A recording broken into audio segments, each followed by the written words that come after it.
Eu não vi o Vasco amassando o Flamengo. Vi o Vasco muito desesperado, indo para o ataque, criando situações, mas o Santos só trabalhou no primeiro tempo, né? As defesas dele foram no primeiro tempo. No segundo tempo, o Vasco tentava e o Flamengo estava uma bagunça na volta no intervalo. Um Gerson desastroso, e aí ele começou a fazer as trocas. Antes dessa troca aí do Grito de Burro, teve a saída do Gabigol, absolutamente pertinente. O Gabigol fez umas partidas mais medonhas dele pelo Flamengo.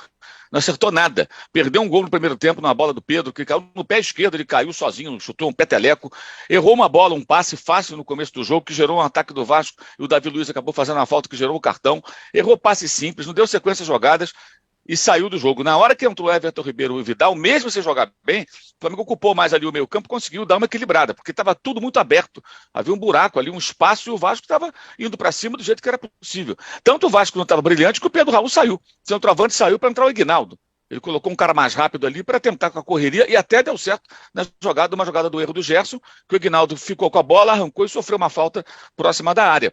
E aí eu acho que ali ele começou a dar uma arrumada nas coisas. E a saída do Arrascaeta de burro mostra que assim, as pessoas que vão estar de futebol, muitas vezes, elas não têm a menor noção do que é um jogo e da circunstância da partida. O cara, mesmo hoje com a informação circulando na mão dele, no celular, se ele acompanhar, ele vai ter essa informação, como antigamente era pelo radinho, ele ignora que o jogador se machuca, o jogador se cansa. O Arrascaeta nem jogaria se não fosse semifinal. Isso foi dito pelo técnico na coletiva depois. Ele foi para o jogo pela importância do jogo nesse contexto, embora não seja mais importante dos campeonatos para o Flamengo. Nesse momento era muito importante vencer. Por isso ele foi para o jogo. Ele estava se arrastando em campo. O Rodrigo ganhava todas dele naquela altura, porque ele não conseguia ganhar uma disputa de bola. E o Matheus França que entrou, é uma história até bem interessante, que esse garoto ele estava bem acomodado, perdeu espaço para o outro, Matheus Gonçalves, e ele teve uma conversa com o técnico há algumas semanas, parece que se ligou, voltou a treinar bem, foi muito bem contra o Fluminense. Ele, que inclusive, roubou a bola do André, que gerou aquele gol anulado, que depois foi marcado falta. Ele fez a pressão no Rodrigo, ganhou do Rodrigo no ombro e foi parar dentro da área, sofreu o pênalti, que foi em cima da linha. As imagens mostram claramente que foi sobre a linha, embora ilusão de ótica qualquer fanático possa ter, né? Problema nenhum, todos têm direito, né? Usar um óculos que distorce, essas coisas, isso não tem problema. Mas e entrou bem, foi uma ótima mexida, porque ele colocou um cara que é da posição, ele é um meio atacante, tem outra característica, mas é um cara forte, jovem e com vitalidade, louco para entrar no jogo, e entrou voando. Tanto que depois ele fez uma outra arrancada, quase gerou mais um gol, e aí o goleiro Léo Jardim fez a defesa. Né? Eu achei que foi uma atuação pior do Flamengo desde dos jogos do Mundial de Clubes, a pior. Contra o Vasco, quando perdeu por 1-0 o gol do Puma Rodrigues, acho que o time jogou melhor do que ontem, não merecia ter perdido. Contra o Fluminense, o empate estava de bom tamanho, o Flamengo acho que foi até melhor que o Fluminense no cômputo da partida. O Fluminense não teve volume para fazer o segundo gol, fez um gol totalmente casual, foi um jogo muito mais equilibrado no segundo tempo. Primeiro gol não, primeiro gol do Fluminense foi outra história. Né?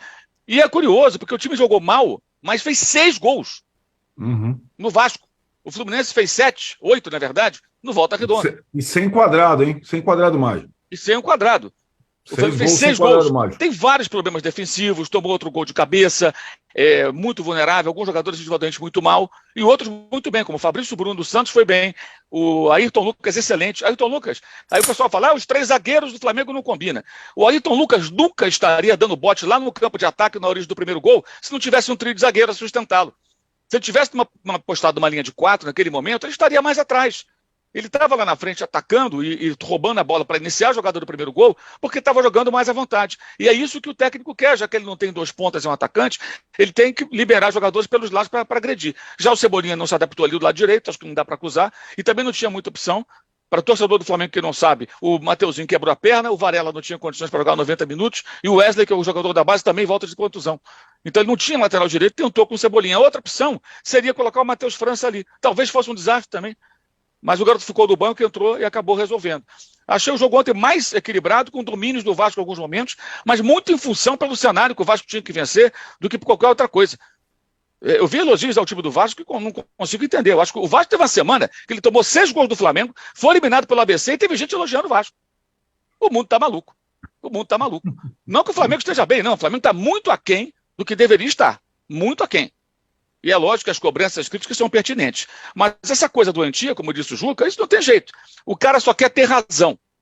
E fica na ilusão de que se ele for embora, virar o Jorge Jesus e tudo vai mudar. As pessoas não acompanham, inclusive, os fracassos do Jorge Jesus, eliminado da Europa League essa semana com o Fenerbahçe, jogando em casa, contra o Sevilha do Sampaoli, que luta contra rebaixamento e outro dia tomou de 6 do Atlético de Madrid, do Simeone, que não é exatamente o técnico mais ofensivo do mundo.